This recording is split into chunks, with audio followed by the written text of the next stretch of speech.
النوع العاشر الافعال الناقصة وهي تدخل على الجملة الاسمية فترفع الجزء الاول وتنصب الجزء الثاني، وهي 13 فعلا. الاول كان وهي تجيء على معنيين ناقصة وتامة، فالناقصة تجيء على معنيين احدهما ان يثبت خبرها لاسمها في الزمان الماضي سواء كان ممكن الانقطاع مثل كان زيد قائما، أو ممتنع الانقطاع مثل كان الله عليما حكيما.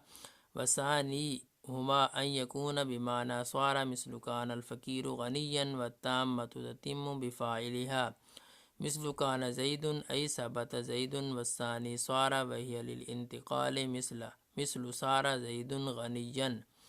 والثالث أصبح، والرابع أضحى، والخامس أمسى.